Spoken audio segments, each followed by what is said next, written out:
Taterskin and the Eco Defenders, Book 2, Chapter 52. At dawn the next day, our onslaught began. Tub Thumper, her brother Chumbawamba, and Docero led the way, ramming into the fence, knocking it down. The rest of us rushed in right behind them, breaching the defenses. Rovette stayed back with the pups and Marmalade, watching and serving as a sentinel. While most in the camp were only then waking up, wondering what all the racket was, the rest of us barged into the hut where Ravel was being held.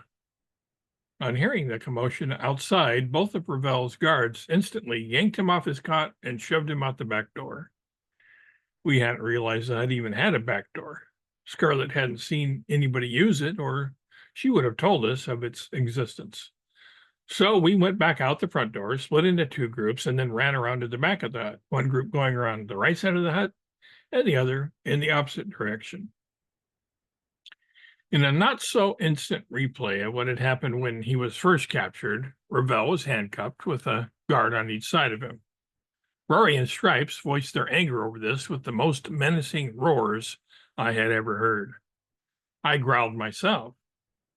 All of us were loudly expressing our feelings, in fact. The captor with the pistol aimed it at Ravel's head. This caused us to cease our threats and quiet down. I have 6 bullets in this gun. The first one will be for your friend. It will be the last thing that goes through his mind. The next 4 will be for the 4 of you closest to me. I will save the last bullet for myself because I know you will trample me and rip me to shreds and ribbons once I'm out of ammo. Hey, what about me? His fellow captor said. What about you? He replied. You'll have to take care of yourself. The guard with the gun had not noticed Needle-Nosed Jean, the giant anteater, walking slowly up to the group. Even when he did and saw that the anteater had approached within a couple of feet of him, he was more nervous about Stripes and Rory, who were doing nothing to disguise the hatred in their eyes, and the new Amazons clutching spears with their arms flung back, as well as the Terrena warriors with their arrows at the ready, than he was about the awkward-looking beast in front of him. Besides, Jean was feigning interest in the ants running here and there over the ground, pretending to have no real interest in the affair with Ravel. Suddenly, though, Jean took a quick step toward Ravel and the 2 goons, and in a lightning-fast motion, stuck out his 2-foot-long tongue, wrapped it around the kidnapper's pistol, and flung it in a wide arc behind himself into the jungle. The path the gun described through the air reminded me of Michael Jordan skying for a dunk. Now weaponless, the man turned to run, but was struck down by his former comrade. Take that, you backstabber, he said. The few other men in the small compound had been surrounded by members of our team and had quickly surrendered. We rounded them up and gave them an ultimatum. They would be allowed to leave, but only if they didn't interfere with our operation to shut down the mine. They readily agreed. But we didn't trust them to simply go away without raising an alarm or rejoining their comrades and fellow conspirators at the mine site. A poison dart frog will ride along with each of you on your back, Albert told them. You are to go to the west edge of the pit and watch our handiwork. If you don't go there, you will be bitten by the amphibian froggy backing on you.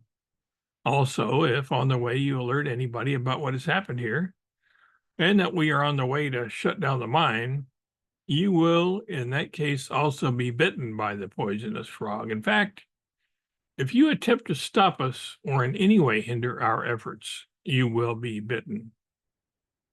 On the other hand, if you stay back, stay away from the action, and don't work against us in any way, the frogs will jump off your back when all is over, and you will then be able to leave.